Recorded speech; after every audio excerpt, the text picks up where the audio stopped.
And so today I am announcing my intention to step down as First Minister and leader of my party. Leading this country through the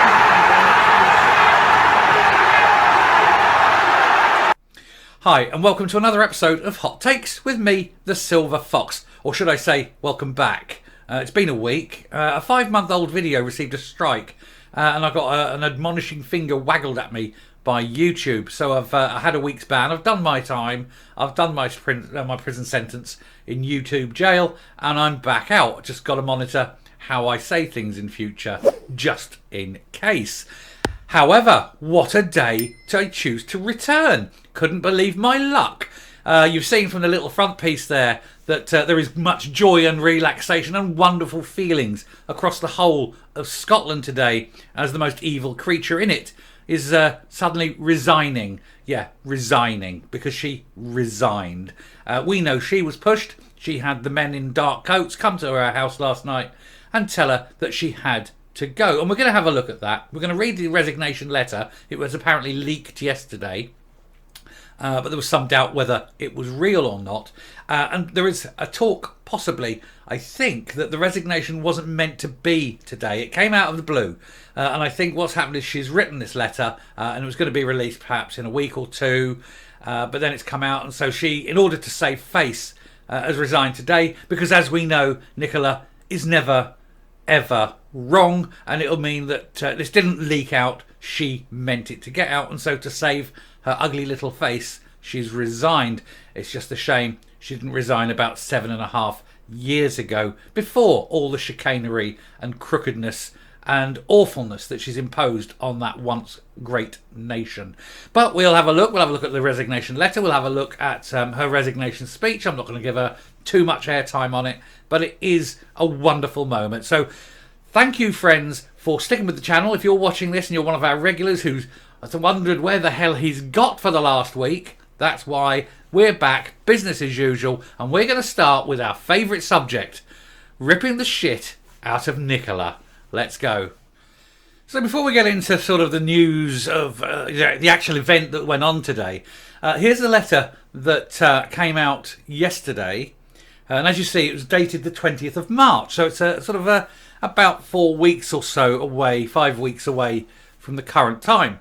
So presumably she'd written this with the intent of hanging on for another month.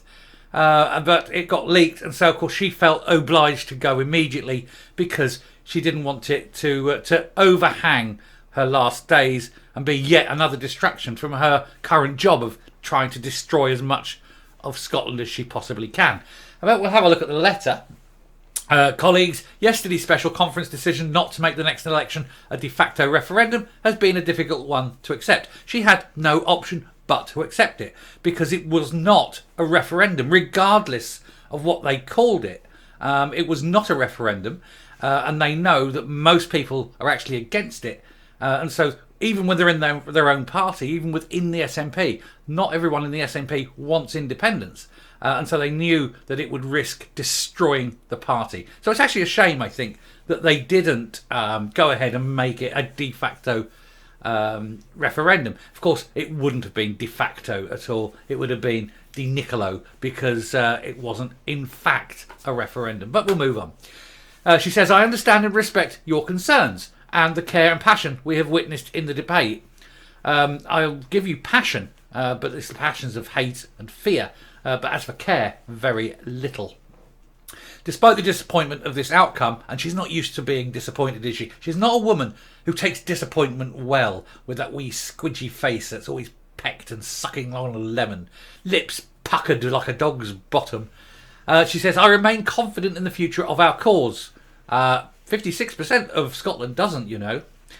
Independence is not a matter of if, but when. Actually, no, it's very much if. The journey to independence may be long and difficult, but as has always been my policy, it must be won through peaceful and legal means. Which makes a change, you doing something legal, love. Have we ever found that 600,000? With an undeniable democratic mandate. Really, that's an interesting concept. There was no democracy when you started imposing your gender reform bill. And with the overwhelming support of the Scottish people, which it hasn't got. It has become clear that while Westminster continues to deny Scottish democracy, really, you're the one denying democracy. It was the UK that voted to come out of Europe, and you keep saying that you should be in. We do not have a legal path or the support yet, or at all. My journey with the SNP has been one of great passion and unwavering commitment. Well, certainly unwavering, regardless of common sense, of ethics, of morals, or of points of law. You've still unwaveringly done the wrong thing every time. She says, I have dedicated my political career to building support for our cause. I am proud of the progress we have made together. What? You're now 2 points worse off than you were at the time of the referendum, and you're calling that progress. No wonder everything you do is shit. She says, our movement may have a long way to go. You're not wrong there, love. But we have come a long way also, and this is testament to your strength and resilience. I believe that it's now time to pass the torch to a new generation of leaders who will continue to fight for Scotland's right to self-determination. Really, you think that the people below you are in any way adequate to do anything other than operate a pair of shoes, and some of them only with help? For that reason, I have come to the difficult decision to resign from my position as your your worst minister and party leader. Let me be frank. Not that she's ever enjoyed herself at a party. She says, let me be frank. Is that what she calls herself when she's with her lover? You know. This decision is not a reflection of my belief in the cause of Scottish independence. Scotland's future is as an independent nation that we will immediately hand over control to the EU. And it is wrong for our democracy to be denied, even though you want to immediately hand it over to an undemocratic organisation. However, as leader, I must follow my party members who have chosen a longer path. No, you're obeying the people who are about to turf you out, love. You knew your days were numbered. Many of you will share my frustration. For 8 long years, people have shared your frustration. But I know that the next generation of SNP leaders will continue to fight for independence with the same passion and commitment that I have shown. I wouldn't count on it. I am proud to have served as your leader, and I am confident you will bring our country to its knees, to the independence we deserve. So there you go, that's the letter, and there she is. Hashtag sad-faced bint. So we're going to go across and look at the Daily Mail. Nicola Sturgeon says she only told her true friends she was quitting as First Minister before today's public announcement, in a snub to blindsided SNP politicians and officials who were gobsmacked to discover she was resigning after 8 years. True friends? So she told nobody then? When you consider that this woman, her sister, is a tarot reading astrologer, and I would therefore consider her sister to be the clever and logical and moral one, it goes to show that she couldn't have told anyone. The woman is bonkers, and now she's delusional. She thinks she's got friends. It's ridiculous. Anyway, the Scottish National Party leader gave a press conference in Edinburgh this morning announcing she is quitting, and not a day too soon. Elected in 2014, she will leave office as the longest serving first female First Minister at Holyrood. And she was embroiled in vitriolic rows regarding transgender prisoners and independent support, and the ferry disaster, and the education disaster, and the unemployment problem, and the economic downturn, and the bad handling of the pandemic, and the missing millions, and everything else you can think of, because everything she'd done was crap. She couldn't do anything. She could get nothing right. She has achieved nothing. Her legacy will be one of failure. So I'm not going to go in and give her any more on that. We're going to cut across here and go to this one. And this is in the Scottish Daily Express. Nicola Sturgeon refuses to comment on police fraud inquiry as she steps down as First Minister. The SNP leader and husband, Peter Murrell, could be questioned by Police Scotland in relation to the missing 600,000 from party funds that has been salted away, presumably somewhere very, very safe, so that it couldn't be wasted on things that would be useful, and instead would be, who knows? I can't say what will happen to it because I've got a nice house and I want to keep it. So I'm not going to make any accusations. So I am never ever going to say anything like that she has had that money away. That is definitely not the case.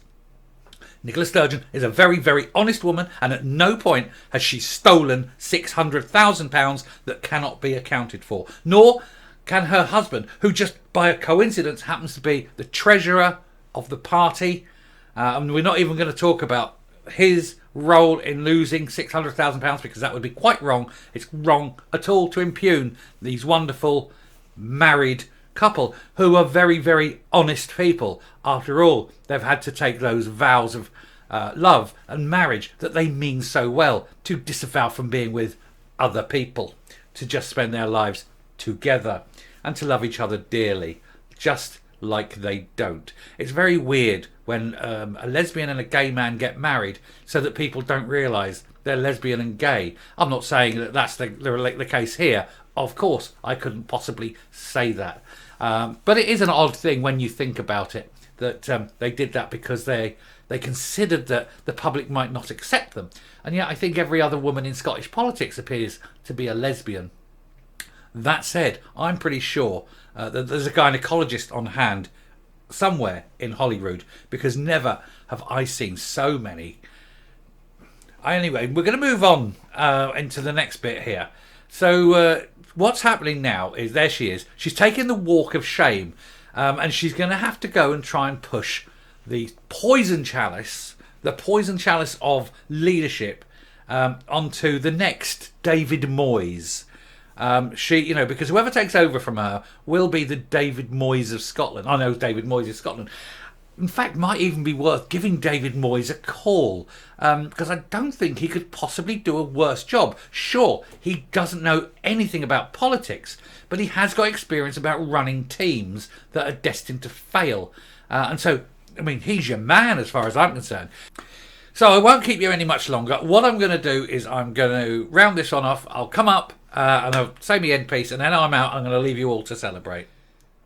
Whoever is the incumbent in that office next will probably not, I mean, I'm pretty sure, will probably not have any kind of inquiry or investigation into the doings of the Nicola Sturgeon regime.